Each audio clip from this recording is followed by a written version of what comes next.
patch of pads, let bait sit there.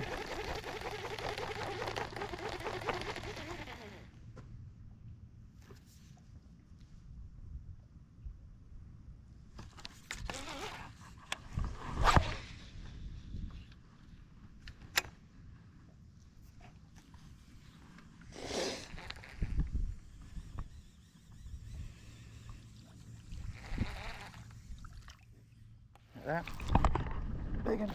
Oh yeah. Jumping net. Yep.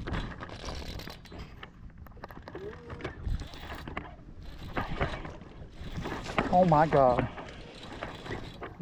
Another 8. Holy shit. Use my line. That might be bigger than the last one. Oh my god. That's dude. bigger than the last one. Yeah, that one's definitely bigger. Oh my god. What's up, y'all? So, I've never really...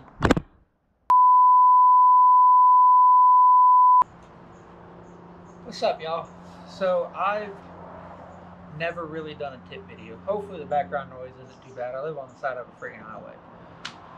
So we'll see how it goes. But I'm gonna try and talk loud. I don't have a microphone with me right now, but... So anyways, I've never done a tip video. And the two main reasons I've never really done a tip video.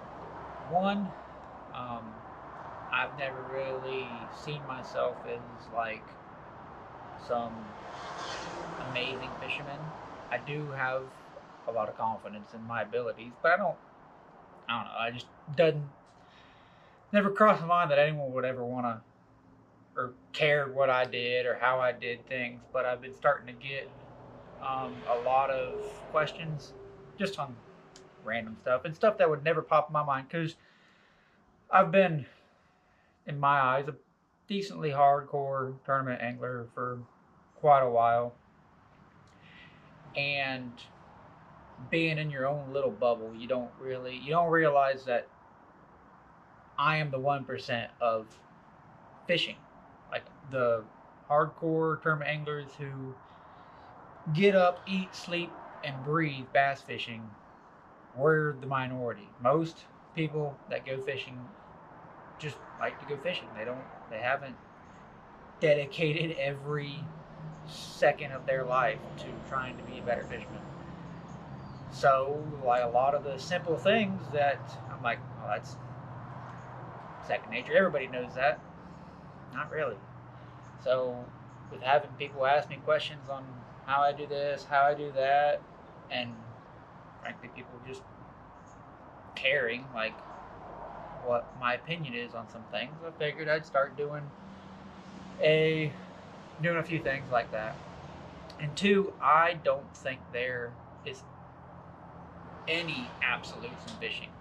I cannot sit here and wholeheartedly tell you that this is how you do it, because somebody else can do something different and catch fish too.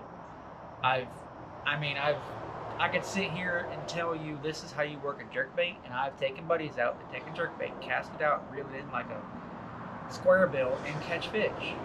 There is no absolutes in fishing. So I figured I would maybe start a series, like a style of videos or something, like kind of called I would series or something, like how I would rig a bait, use a bait, attack a lake, something like that. Because how somebody else would do something could be completely different. This is just how I've learned, taught, and kind of observed with time on the water on how to do things. And the other day we had a really good day on the water. I caught 2 8.5s, had like almost 27 pounds or 5 fish. It was great. And the weather is warming up here in Florida. So I figured I would kind of sit here and tell you kind of the bread and butter for this time of year on the just, it's a fish catcher.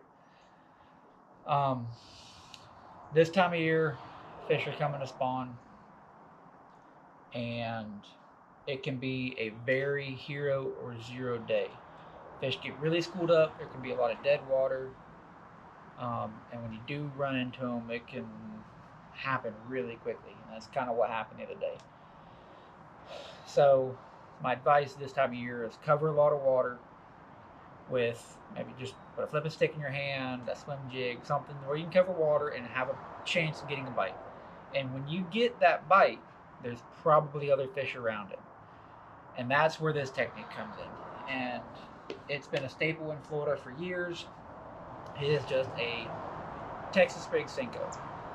I figured I would kind of tell you guys the little nuances that I've learned over the years on what setup I throw it on, which can be a little different because no braid, and kind of how I fish it.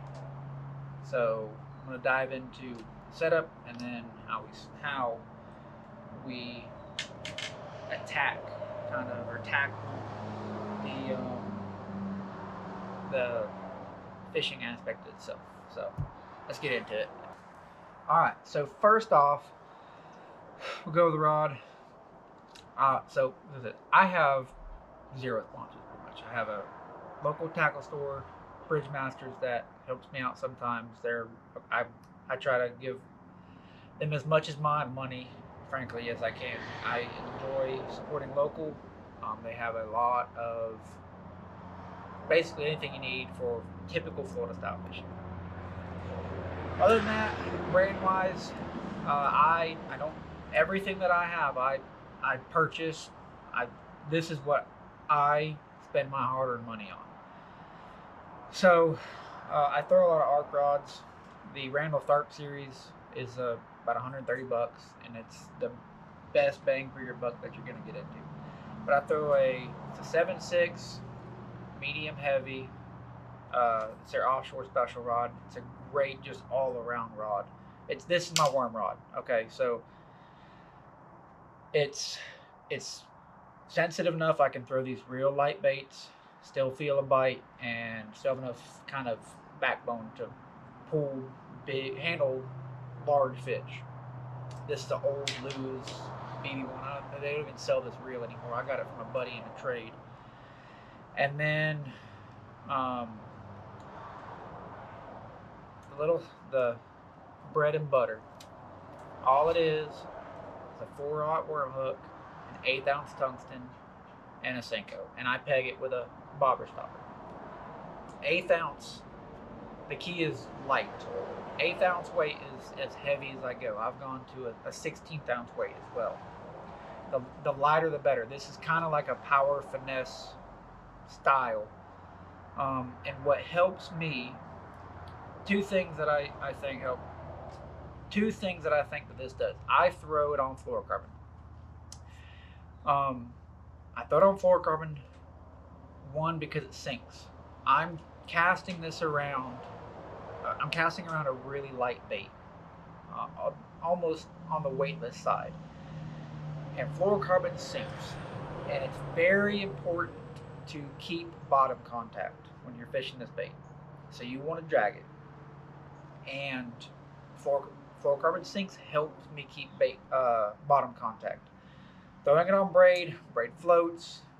It's harder when you go to pull and that line is above the bait. It's harder for that. It's easier for that bottom to drag on the bottom whenever the line sinks down and I'm not pulling that bait up. Two, there's some stretch. I don't care who says what. All fluorocarbon stretches, and it kind of helps, I think, in this stand because I'm throwing 20-pound fluorocarbon, and so most of the time I'm fishing pads or some kind of spawning cover. And when you set that hook and say they wrap around pads or something, all you want to do is just keep that rod back and just hold it. They'll either move around and come out or just go get it. And I think that stretch helps because say that line's around cover and that fish you're not having direct contact with that fish. As he's moving around, that line's going to stretch and retract and give it, so that fish never gets any slack line. I lose a lot less fish running fluorocarbon than braid when I'm doing this, and I think that stretch helps. There's not much stretch. I mean, I throw a really good fluorocarbon. There's not much stretch, but that little bit I feel helps with as that fish is moving around and I have curves and bows in my line. I don't have a direct contact, a straight line to that fish. That stretch helps me keep keep some pressure on that hook. I throw high seas. It is by far the best fluorocarbon. It's stupid strong. It's really abrasion resistant. It has a lot of sensitivity. There's not much. There's not a lot of stretch in it at all. Um, but it's expensive. As many rods as I have, I couldn't afford to finance spooling all my reels with this line. So I buy this line for flipping and dragging a worm around because I'm always on cover and it's fantastic. I've gotten the 25 pound before and punched mats with it, and it does not break. It's anchor line. I don't know what it is. It's like the big game version of fluorocarbon. It's just 20 pound. It's stupid strong. So I don't break off rarely. If I break off, it's usually my fault because I was too lazy to retie. Every 2 or 3 fish, I usually retie my knot in this style of fishing because you're putting a lot of pressure on that knot. And two, play around with what you like. I started out doing this kind of fishing with like a 7.3 medium heavy and lighter line. This is just after tinkering around. This is kind of the setup that worked best for me. Now, how you fish it kind of sucks. It is the best way to explain it is it's slow, but it's fast. Like I said, when these fish school up, how do I put this? You're gonna, when they're really on it, you may only catch one fish every 30 minutes, but it may take you 30 minutes to make 20 casts. So you're doing less casts, but you're catching more fish per cast, and it's just because it's excruciating slow. You want to, when I'm in pads, you want to look for either, if you're on the edge, cast to like a clump or a point or something like that. And when you land it there, it's a lot like flipping. But because this time of year these fish get shallow, sometimes it's harder to get close enough to these fish to flip before the boat scares them off. So this casting allows you to stay away. And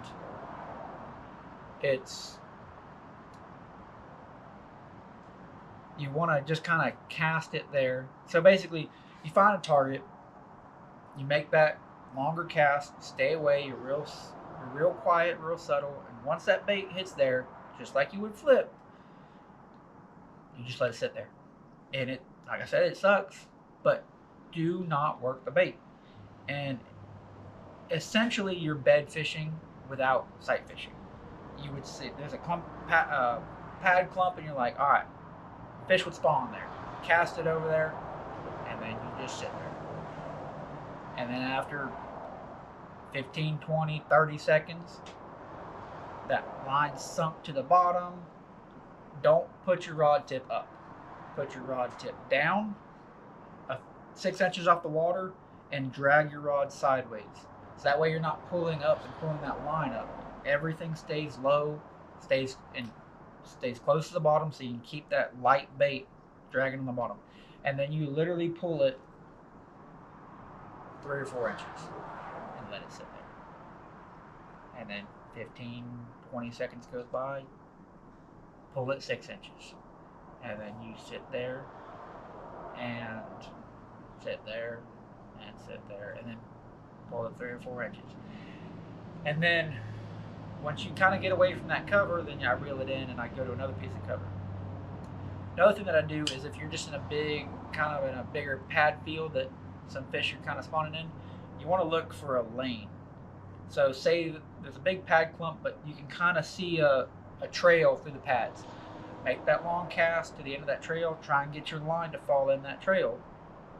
And then it's same thing, let it sit there. and then you pull it 4 or 5 inches and let it sit there. And it may take you 5-10 minutes to get that bait back to the boat. But I am telling you, it is the best technique to catch big fish this time of year. I'll put in a clip.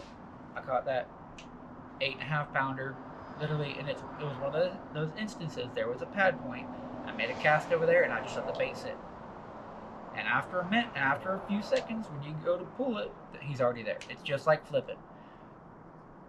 And then on the other side of it, when you're in a big field, you just drag it along, and it's excruciatingly slow, but it gets big bites. I've fished tournaments this time of year where it takes me 8 to 9 hours to fish a 100-yard stretch, and it seems like the fish kind of come to you. I mean, if you've ever been sight fishing, you find an 8-pounder on a bed. How long does it take you to catch that fish? Sometimes it's 5 minutes. Sometimes it's 3 hours. So those fish are there. You're essentially bed fishing without being able to see anything. So that's the best advice I can give you for this time of year. Like, it can be difficult. Trust me. Fishing that slow, old Paul, grandpa fishing, Bill Dance, grab you a seat, put it on the front deck of your boat.